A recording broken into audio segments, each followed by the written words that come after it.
মেয়েদের না বাবা বাড়ি যাওয়ার একটা নির্দিষ্ট বয়স থাকে, আর কিছুদিনের পরে না ওই বাবা বাড়ি যাওয়ার জন্য আগ্রহটা কমে যায়। তাই প্রত্যেককে বলছি, তার বাবা মা যতদিন বেঁচে আছেন মেয়েদের কিন্তু বাবার বাড়ি যাওয়া বন্ধ করবেন না। বাবা মা মারা যাওয়ার পরে না মেয়েদের কোনো বাবা বাড়ি থাকে না। আর বাবা না যতদিন বেঁচে থাকেন না ততদিন কিন্তু মেয়েদের ওই বাবার বাড়িতে খাতির আপ্যায়ন কত কিছু মেলে। বাবা মারা যাওয়ার পরে না ওই বাবার বাড়িতে মেয়েদের আর কোনো অস্তিত্ব থাকে না। যদিও মা বেঁচে থাকে, মা হয়ে যায় ভাই ভাউজের বোঝা, যার জন্য বাবা বাড়িতে যাওয়ার জন্য কত বাহানা খুঁজতে হয় একটা মেয়েকে, যে তার বাবা বাড়ি যাবে বলে এ বাহানা সে বাহানা করে। এই যে ভাউজ ভাই আমলে কিন্তু অনেক ভাড়া খুঁজে মেয়েকে একটা বাবার বাড়ি যেতে হয়।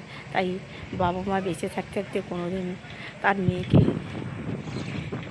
বাবার বাড়ি যাওয়া বন্ধ করবে না, কারণ বাবার বাড়ির অস্তিত্ব সব মেয়ের কপালে জোটে না। আমার জীবনে যতদিন আমার বাবা বেঁচে ছিলেন আমার বাবার বাড়ি বলতে ছিল। এখন তো বাবা মারা গেছেন, মা বেঁচে আছে, কিন্তু বাবার বাড়ি আর বাবার বাড়ি নেই।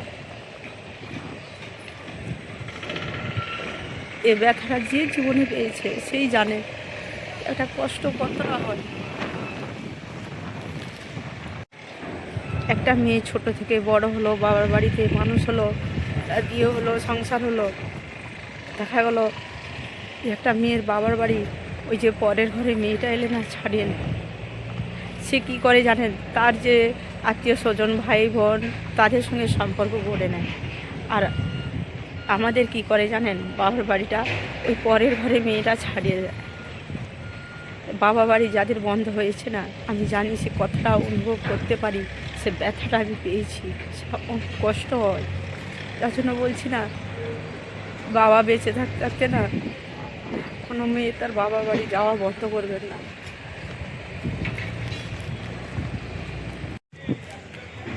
কথা বলতে বলতে একটু ভাবুক হয়ে গেলাম, যার জন্য আমাকে ক্ষমা করবেন। প্রত্যেকের জীবনে কিন্তু বাবার বাড়ির সুখটা জোটে না, প্রত্যেকের কপালে কিন্তু বাবার বাড়ির ভাতটা জোটে না।